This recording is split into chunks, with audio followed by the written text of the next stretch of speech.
Allez, bonjour à tous, j'espère que vous allez bien. Aujourd'hui, analyse de Polkadot, puisque la charte est sur un niveau un peu décisif, ou sur les prochains jours, prochaines semaines, il peut se passer des choses intéressantes, que ça soit pour se positionner sur du long terme.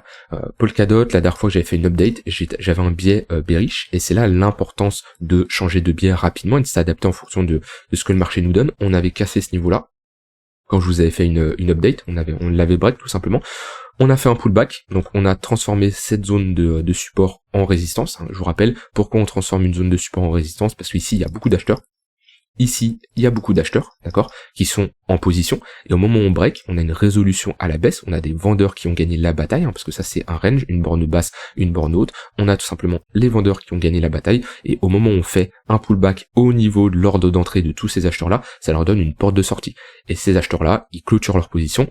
Un acheteur qui est long sur le marché, pour clôturer sa position, c'est un vendeur. Et du coup, ça fait pression baissière, et ça fait résistance. On a été chercher presque un all-time low, si je prends pas cette mèche, mais pas cette bougie, mais cette mèche-là. Et ce que j'aime bien, c'est on a incité ici, on a une incitation vendeuse, on a piégé pas mal de vendeurs, et on a break ce niveau-là, et on a réintégré notre range. Donc cette zone que j'ai décidé redevient support. Cette zone-là redevient support, et là on a une réintégration avec une incitation vendeuse, pas mal de vendeurs qui sont piégés. On est potentiellement sur un bottom sur Polkadot. Déjà d'un point de vue fondamental, si vous, c'est un très bon projet Polkadot. Si vous faites pas du trading ou autre, le fondamental et la tokenomics prime sur l'analyse technique. Donc votre but, c'est surtout de vous positionner sur des gros niveaux de support lorsque le prix est bas. Et un all-time low comme ça, presque un all-time low, ici, toute cette zone, c'est un gros niveau de support. Donc la personne qui se prend pas la tête, globalement, elle cherche à acheter du Polkadot dans cette zone de prix. Maintenant, la personne qui va pas spécialement croire au projet, qui veut faire du trading, ou même qui croit au projet mais qui va avoir des confirmations beaucoup plus précises, moi là ce que j'aimerais bien voir, ça serait tout simplement un pullback au niveau de cette zone de support, parce que là on est juste sur un rebond en V-bottom. Je vous rappelle, les rebonds comme ça en V-bottom sont souvent amenés à être testés pour transformer ça au moins en W et revenir chercher à minima notre zone de rechargement. Et voilà, avoir un retour 0,118, voire cette zone de support, avoir un pullback et break ce niveau-là, valider cette structure de retournement. On fera cette fois-ci un creux, un sommet, un creux plus haut que le précédent et un sommet plus haut que le précédent. Ça serait encourageant, chose qu'on n'a pas fait sur Polkadot depuis la dernière fois, c'était ici, cette structure de retournement. Sinon là on est dans une tendance baissière, les sommets sont de plus en plus bas, et qu'est-ce qu'on constate? On est au niveau de notre tunnel daily. Donc ce qui serait bien, ça serait le break, faire le pullback et valider cette structure, et l'idéal ça serait vraiment de la revenir chercher cette zone de support et break notre ligne de coup et notre tunnel daily, qu'on en sortirait, parce que ça fait un moment, ce tunnel daily qui nous permet de savoir est-ce que c'est le moment de se positionner sur cette crypto, et on voit que voilà, on est sur résistance, donc techniquement c'est pas le meilleur endroit. Par contre, si on le break, on sera potentiellement sur un bottom de marché sur Polkadot. Donc moi c'est vraiment ce que je vais surveiller. Ce que j'aimerais, comme je dis, c'est le pullback et la validation de la structure, et du coup ça ferait un achat moyen vers les $5, ce qui est une très bonne zone d'entrée. Donc ça c'est juste d'un point de vue action du prix. D'un point de vue momentum, on a un momentum qui est bull. Pourquoi? Parce qu'on a validé cette divergence haussière. Voilà, ici on a bien un creux plus haut que celui-ci, validation sur le momentum d'une structure en W avec un flux qui est haussier, et on avait même ici une plus petite divergence haussière. Donc voilà, moi je regarde le MACD pour les divergences. Il y en a, ils vont utiliser les RSI, il y en a, ils vont utiliser un peu tout. Moi ça sert à rien de mettre MACD, RSI, OBV. Je mets pas en général 2 indicateurs de momentum maximum, un c'est suffisant. Sinon je crois que j'avais un outil qui me permet de... Ouais, c'était ça. Ça me permettait d'avoir, quand on a des confluences de divergence comme ça, où on a le MACD, le RSI, on a le William R, le Squeeze Momentum, l'OBV, voilà, on en a plusieurs, même un que je connais pas, et ça vous dit si elle est confirmée ou potentielle. Mais on voit que cette zone-là, on a une bonne confluence de divergence confirmée et également de potentiel. Donc là, on a vraiment, et c'est vraiment la dernière zone où on a essoufflé énormément de vendeurs. Donc voilà, moi j'utilise que le MACD, mais il y en a qui vont utiliser des confluences de momentum, 2 confluences maximum, sinon ça ne sert à rien. Donc voilà, cette zone des $5, c'est une très bonne zone de prix sur Polkadot. Maintenant, si on cherche des longues ici, c'est pour revenir à minima chercher la liquidité ici, voire ici. Donc ce qui ferait une entrée au niveau des $5. une zone d'invalidation sous la structure. Donc ça, je parle juste d'un point de vue trading, hein, les gens qui font vraiment de l'investissement sur long terme. En général, quand on investit vraiment sur du weekly, monthly, avec un horizon de temps de 2, 3, 4, 5 ans, la zone d'invalidation est au niveau des 0 $. C'est-à-dire que le projet coule ou le projet nous donne raison, mais il n'y a pas trop d'entre-deux. Et voilà, là d'un point de vue trading, revenir chercher ce niveau-là, ou ceux qui ont des TP beaucoup plus élevés, on a cette zone de résistance. Voilà, ce qui nous donnerait un risk reward de 8 pour 1, ce qui est vraiment très intéressant, c'est un très bon risk reward. En tout cas, si Polkadot nous fait le scénario que je vous ai dit, on aura de probabilités assez fortes d'être sur un bottom. En tout cas, techniquement, prendre ce genre de trade du 8 pour 1, voire même du 5 pour 1, selon moi, on a un risk reward de 3,5 pour 1, on a un risk reward beaucoup plus intéressant. Voilà, on a un risk reward intéressant et on a les probabilités qui sont de notre côté. Donc ça, c'est Polkadot d'un point de vue long terme. On peut regarder également les zones de prise de profit au cas où on anticipe un cycle haussier.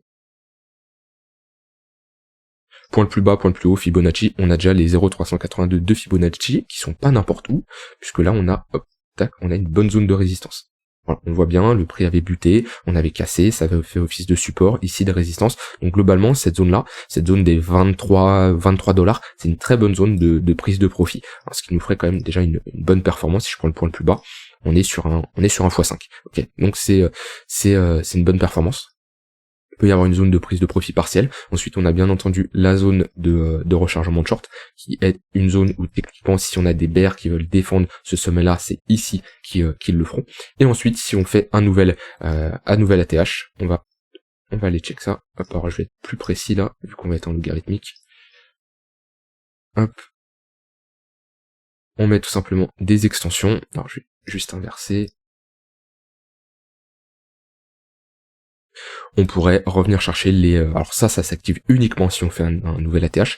On pourrait aller chercher les 1,118, voire les 100% d'extension. Et voilà, donc plusieurs styles de prise de profit, les retracements de Fibonacci, les extensions de Fibonacci, et ensuite on va voir également les gros chiffres ronds psychologiques, les 100 $, les 90 $, surtout les 100 $. Ça c'est un chiffre rond psychologique, en général on le traverse pas facilement puisqu'il y a beaucoup d'ordres de vente, des gens qui sont dit, des gens comme vous et moi, qui positionnent énormément d'ordres parce que c'est leur TP. En général, si vous voulez TP dans cette zone-là, mettez légèrement en dessous, 99 $, comme ça vous avez beaucoup plus de chances d'être fill. Sur du plus court terme, on va faire quand même une analyse. On a quand même une tendance qui est bien haussière, on pousse quand même à la divergence baissière. Ouais, en 12 heures là on le voit bien. Affaiblissement du momentum, même en 4 heures, on le voit bien. On a quand même cette première vague haussière, on peut en voir ici une seconde, une troisième, c'est un peu tard pour arriver dans le sens de la tendance, même si pour le moment la tendance est toujours haussière. Alors, si je mets les moyennes mobiles, on voit bien qu'on est toujours haussier, le 1 heure est au-dessus du 4 heures, le 15 minutes est au-dessus du 1 heure, donc techniquement on cherche à longue. Maintenant, attention, on est dans nos tunnels daily, on est revenu chercher quand même une zone de résistance. Si je prends ce retracement là, hop, on doit être sur les 50% de retracement. Même pas, on est dans notre zone de rechargement de champ. Donc vous voyez, on est dans une zone de sécurisation de position pour ceux qui sont rentrés en bas de ce niveau-là et de potentiellement de retournement de tendance. Donc si on commence ici à faire une pattern de distribution, on voit qu'on fait pas spécialement de nouveaux sommets et qu'on commence à break, on pourra switch de biais, en tout cas de biais sur du 4 heures ici et chercher des shorts si on commence à avoir un 15 minutes qui crosse le 1 heure, etc. Dans tous les cas, on n'est pas dans une zone où je chercherai à longue à l'heure actuelle. Est-ce que je chercherai à short maintenant? Non, c'est trop tôt, puisque la tendance est haussière. Par contre, si on commence à break des niveaux et qu'on commence à structurer des patterns de retournement, donc soit on break déjà ce creux-là, voire ce creux-là, ou on propose une pattern de distribution, un M, sommet creux plus bas que le précédent, sommet plus bas que le précédent, second creux ici plus bas que le précédent, on aura une inversion de notre dynamique. Pour le moment c'est trop tôt, d'accord, mais on est la zone de localisation, c'est la première chose qu'on veut, la première chose qu'on veut c'est localiser notre zone d'entrée, d'accord, parce que ça nous intéresse pas de trade n'importe où, voilà, nous ce qu'on veut c'est trader dans des zones qui nous intéressent, et là c'est une bonne zone pour chercher des shorts, mais c'est trop tôt, et j'ai pas la confirmation spécialement d'un point de vue action du prix. Sur du plus court terme, ouais, on break quand même des creux assez importants. On break le 15 minutes. Donc, ouais, on va peut-être rentrer dans un range. On peut commencer à se dire, ok, on va potentiellement être dans un range. La tendance s'inverse. Et de toute façon, c'est un peu comme ça que ça se passe, quand on inverse une tendance. En général, on a notre tendance haussière. de creux et sommets de plus en plus haut, et en général c'est pas boum, tendance baissière. Non, on passe par une phase de range qui est une phase de distribution jusqu'à avoir une cassure à la baisse, d'accord. Et ben c'est ce qu'on pourrait être dans cette phase ici là, où voilà, on rentre dans un range entre deux bornes, une borne basse aux alentours des 4,67 $ et une borne haute au niveau des 5 $. Alors mon but c'est pas d'anticiper et de prédire comment ce range va se former, mais c'est de constater que après ce genre de tendance haussière, ça ne m'étonne pas d'avoir une stabilisation et un marché qui range pendant une période de temps. Et après il faudra voir comment le range résolu, hein. Ça se trouve on peut être dans une réaccumulation pour avoir une continuation à la hausse, mais vu la zone où on se trouve, pour moi on a plus de probabilité de proposer une structure de top de marché et avoir une continuation baissière. Là ouais, sur du 4 heures, 1 heure, on commence à avoir un momentum assez baissier. Et on va bientôt valider cette divergence baissière sur du 12 heures on en a une petite en daily ici. Donc voilà. On est sur une zone de résistance, hein. On est dans cette zone d'imbalance, ceux qui trade les zones d'imbalance.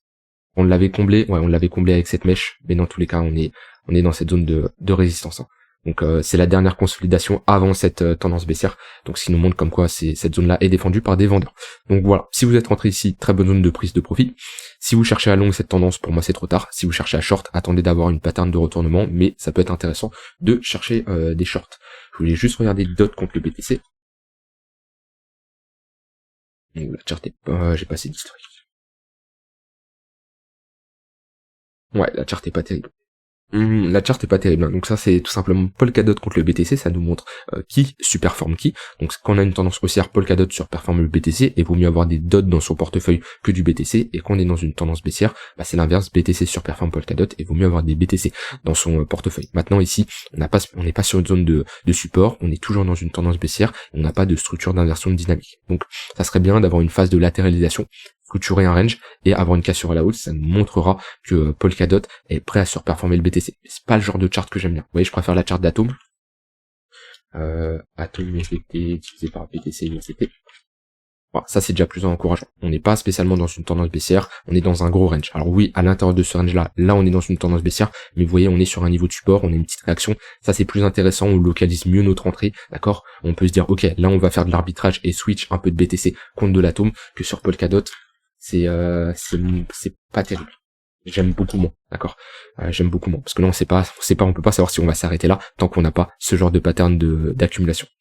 Voilà, en tout cas sur DOT, sur le dollar, comme je dis, il y a potentiellement un coup à jouer. Maintenant je patienterai parce qu'on est dans notre tunnel daily et on n'a pas de signe de retournement clair. On a un premier signal encourageant, le fait de réintégrer et sur du court terme break ce niveau-là.